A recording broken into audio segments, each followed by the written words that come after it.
Halo. Ngapain lu, Bang? Ini anak Instagram nih namanya nih. Gua berjumpa sama cewek-cewek yang lagi kangen sama gua. Udah lu nggak ngerti. Ya ilah, lu sombong amat, Bang. Halo Mawar. Baru HP begitu. Kamera gua 3 tuh, Bang, tuh. 3 tuh. Buset lah. Iya lah. Kotak masjid mana itu lu tilep? Gua juga buset kalau ngomong bisa bae lu, Bang. Lu seneng banget di masjid ya? Aduh, Allah, dah. Robi. Mawar gimana kabarnya? Jomblo menahun, tanda dicintai jin. Buset deh, Tong. Lu kagak ada adabnya bener lu. Ngapa lu, Bang? Nyindir gua lu barusan. Di siapa yang nyindir lu? Sok Itu kagak. lu bilang jomblo menahun tanda dicintai jin.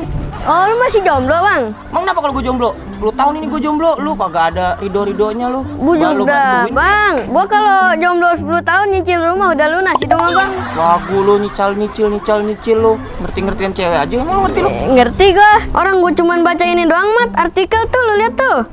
Oh, iya juga ya. Ya, gua kira lu nyindir-nyindir gua lu. Di pada amat lu. Gua nyindir-nyindir lu. Bang, gua punya pantun nih. Lu dengerin bebe nih. Ya, gua dengerin. Anak sekolah hendak berkemah. Cakep, Jalan jauh ke Pulau Lombok. cakep. Bentar. Film pikir gua nggak enak nih. Coba lu lanjutin, coba lanjutin. Malam minggu hanya di rumah. Ngobrol sama tembok. Buset ini bocah nih, nggak ada lak-lakannya nih. Adab lu kemana sih? Lo tadi ngatain gua dicintai jin, sekarang lu bilang gua ngobrol sama tembok. Lu tembok? Lu yang tembok. Songong banget lu, bocah lu. Enak bae lu, Bang. Tapi bener lu, Bang. Lu jomblo 10 tahun. Iya, gue walaupun jomblo 10 tahun nih, tapi tetap selera gue kan tinggi. Jomblo tuh karena gue selektif dalam memilih gitu. Wah, jangan-jangan lu jomblo karena kehalang jin lu, Bang. So tau lu? Ih, bener, Lu Bang. gara-gara baca artikel nih lu, nggak bener udah. Susah banget lu dikasih taunya. Ya lu lagian masih bocah, ngasih tahu gua. Gue yang tuan yang lebih tahu. Ih, gua kan cuman baca di artikel, Bang. Jin gak ada yang berani sama gua. Wah, lu kemasukan jin lu, Bang. Marah-marah baik lu dari tadi. Masukkan jin. Kagak ada. Jin pada kagak berani sama gua. Jangan kan jin, ketua jin aja cium tangan sama gua. Coba lu cium tangan. Oh, ya kan? Bugot, Bang. Gua jomblo tuh lama karena gua selektif dalam memilih. Sombong amat lu. Kenapa gua sombong? Gua ganteng. Lo no. Iya, muka lu kayak eceng gendot, tau nggak, Bang? Kalau no kayak akar kangkung. Ih, bisa bae lu, Bang. Lu dari tadi nyindir gua. Masya Allah. Tempat tembok. Besar Bisa ribut-ribut. bae lu. Jin. Sembarangan lu.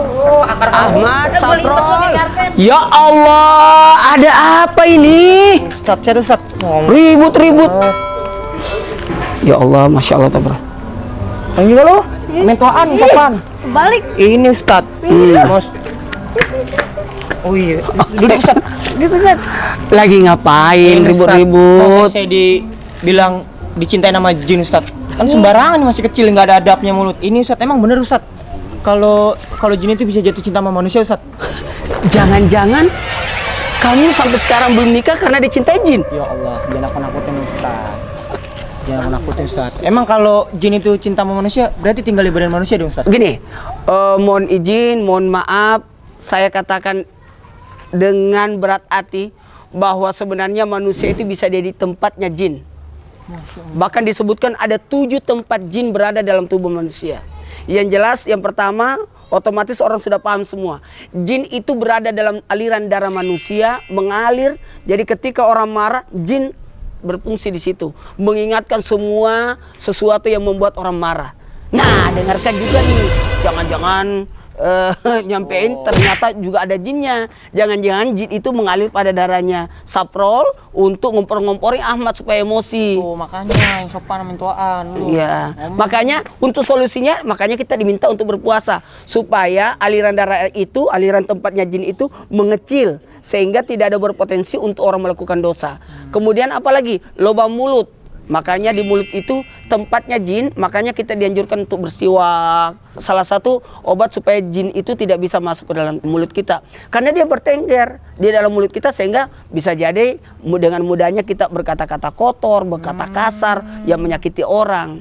Nah, makanya kalau mau ngaji wudu dulu, salah satunya bersiwak. Ada siwak dalamnya. Apalagi mohon izin ini ya, maaf ya, hidung. Oh, bentar Ustaz. Coba gue lihat lu. Enggak, saya kira di sini Ustaz.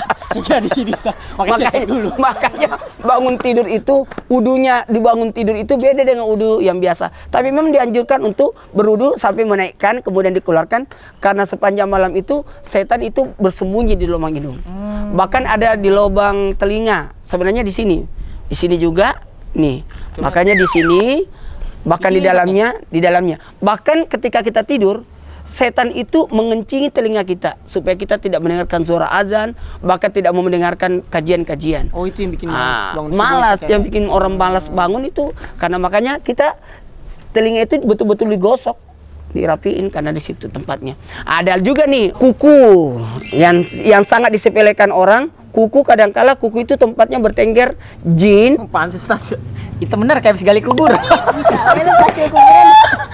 Wah, gunting kuku lo pulang dari sini.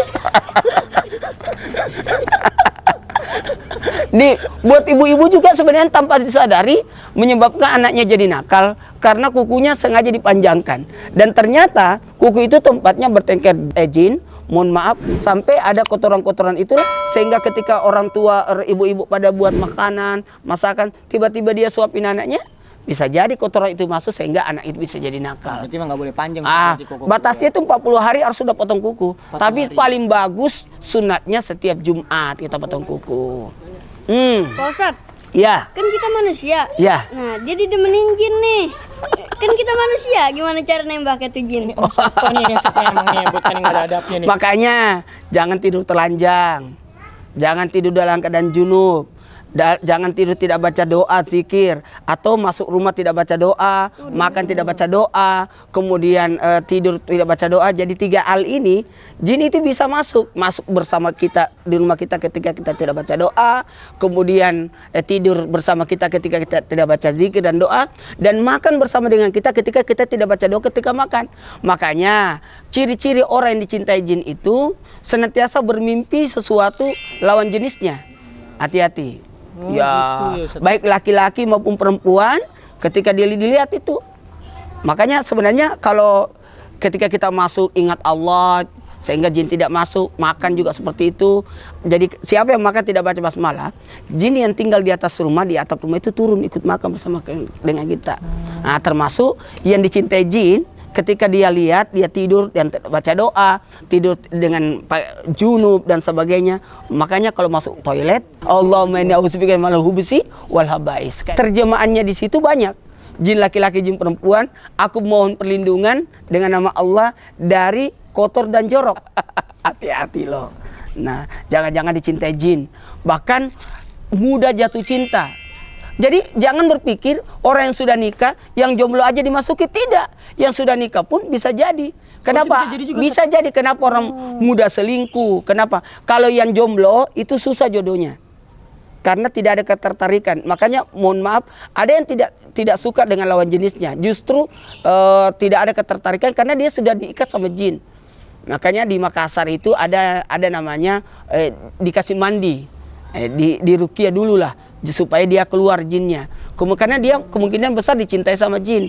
Nah, apalagi kondisi tubuh yang lemas, tidak ada keinginan untuk ibadah, capek dan sebagainya, mudah capek. Itu jangan-jangan dia lagi dicintai sama jin. Ustaz kan sekiranya gatal-gatal itu termasuk nggak nih, Ustaz?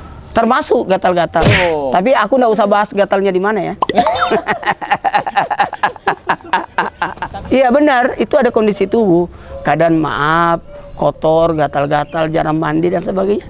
Bisa jadi lagi dicintai jin. Nah, ini Ustaz sering gatal-gatal Ustaz nih tiap hari. Gorak-garuk, jangan-jangan Ustaz nih. Iya, mandi lo makanya. Iya bang. Hah? Ya bang lagi. Berarti kamu nggak mandi dong? Nah, gini Ustaz, satu lagi nih Ustaz, aku bertanya nih Ustaz. Aku Iya. kan gimana nih solusinya berarti Ustaz? Aku kebelakangan ini kan suka dekat sama cewek nih Ustaz nih. Tiba-tiba dia ngilang Ustaz. Terus lagi deket lagi, tiba-tiba pergi gitu. Sampai pernah hampir saya ditinggal nikah. Udah rencana menikah, ditinggal nikah Ustaz. Itu gimana Ustaz? Lu bau, jarang mandi itu bang. So ngerti lo yang garuk-garuk mulu, mandi lo. Gini, sebenarnya kalau berbicara tentang perjodohan yang dihalangi jin, kalau Mamat berkata, gimana nih? Aku deketin tapi susah. Sebenarnya caranya yang salah. Islam tidak mengendaki yang namanya pacaran.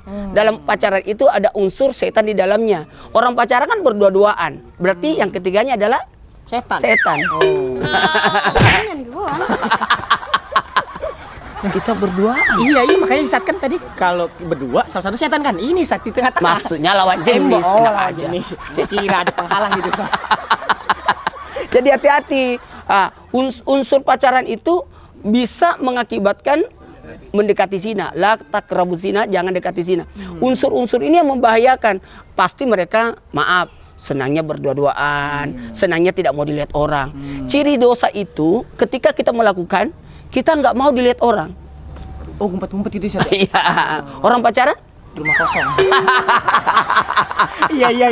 Jadi harusnya kalau mau sesuai syariat datang ke orang tuanya. Supaya tidak terkena jin, maka harus pelaksanaan yang pertama ada namanya ruqyah. Ruqyah itu yang syar'i, ruqyah yang zikir-zikir di dalamnya, perbanyak surah Al-Baqarah.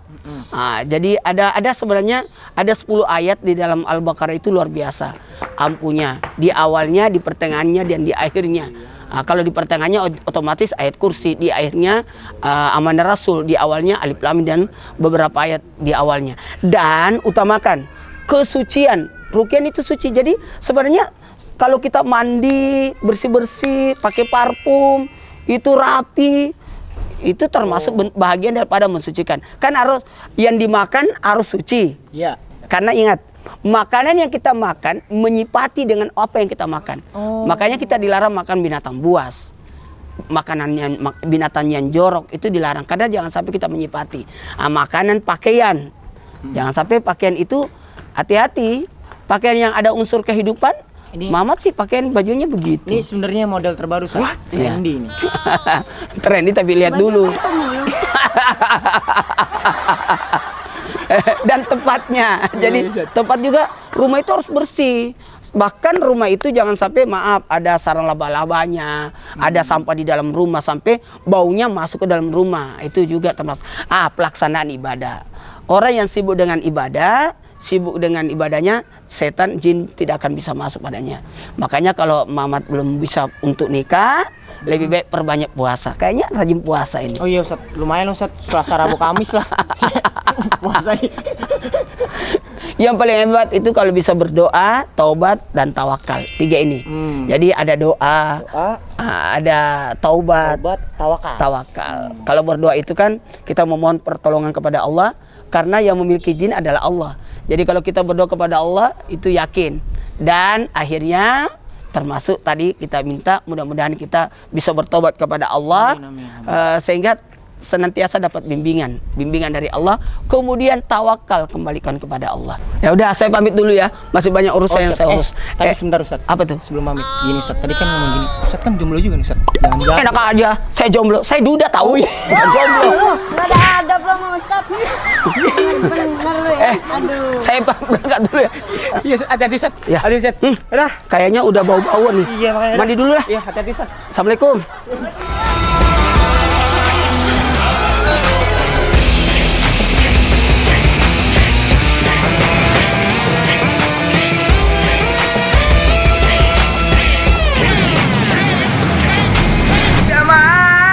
Jamaah, di subscribe dan nyalakan loncengnya ya. Alhamdulillah.